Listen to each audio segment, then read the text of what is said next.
She walks into the elevator.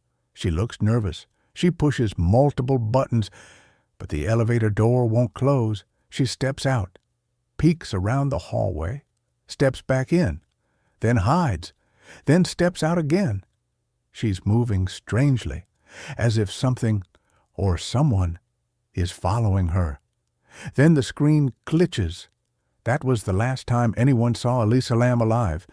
18 days later, hotel guests started complaining. The water tastes weird. It's black. It smells like something dead. When a maintenance worker climbed to the rooftop, he opened the lid to the water tank. And what he saw has haunted the internet ever since. Elisa Lam was 21 years old, a Canadian student on a solo trip to California. She loved Tumblr, loved books. She struggled with bipolar disorder and depression, something she often posted about publicly. In January 2013, she checked into the Cecil Hotel in downtown Los Angeles, a place once known as Hotel Death. And for good reason. This wasn't just any building. It was where serial killer Richard Ramirez once stayed, where multiple guests had died by suicide, overdose, even unsolved murder. But Elisa didn't know all that. To her, it was just a stop on her dream trip. January 31st, 2013. Elisa Lam was supposed to check out of the Cecil Hotel that morning, but she never did. Her parents stopped hearing from her. They called the LAPD. A search began. Flyers went up all around L.A., but there were no signs of a struggle, no screams, no calls.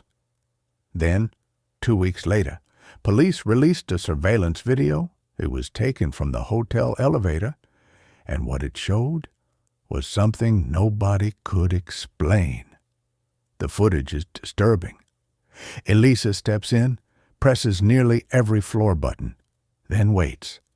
The door doesn't close. She peeks out, looking side to side like someone's chasing her. She steps out, back in, back out. At one point, she hides in the corner of the elevator. Another moment, she stands in the doorway, waving her arms erratically, like she's talking to something invisible. Then she vanishes out of frame. The door finally closes. No one follows her. No one ever came in. 18 days after she disappeared, hotel guests began to complain. The water had a weird color, a strange taste, and sometimes black sludge came out of the tap. A maintenance worker climbed to the roof. There, hidden inside one of 4 giant water tanks, was Elisa Lam. Dead, naked, her clothes were floating beside her. There were no signs of injury, no signs of foul play, and somehow she had managed to get into the sealed, covered tank herself. Or had she? The autopsy ruled it an accidental drowning. They noted she had bipolar disorder. They said she had stopped taking her medication. They said her behavior was consistent with a mental health episode. But this conclusion left more questions than answers. How did she get onto a locked rooftop?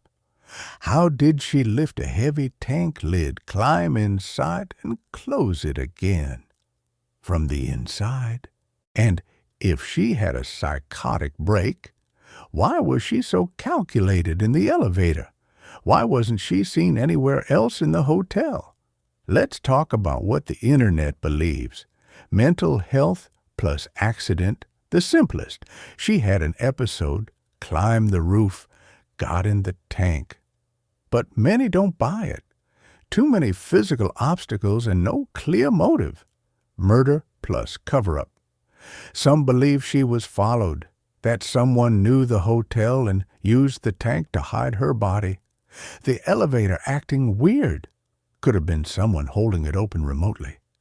Paranormal or possession. Some think Elisa was influenced, not just mentally, but spiritually.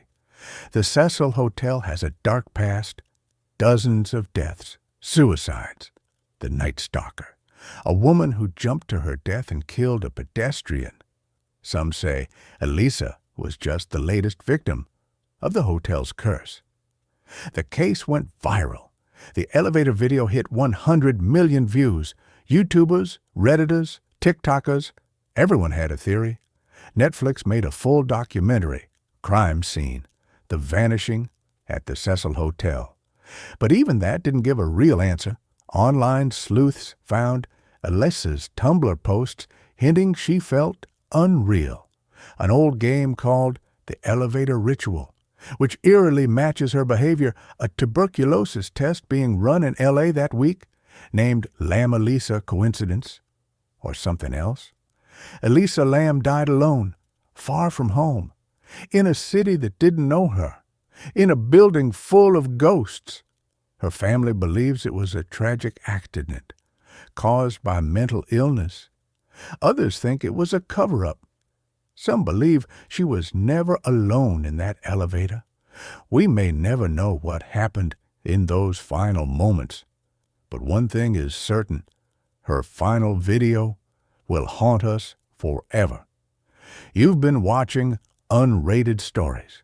If this case shook you, subscribe and come back for more mysteries the world can't explain, and tell us in the comments, what do you think happened to Elisa Lam?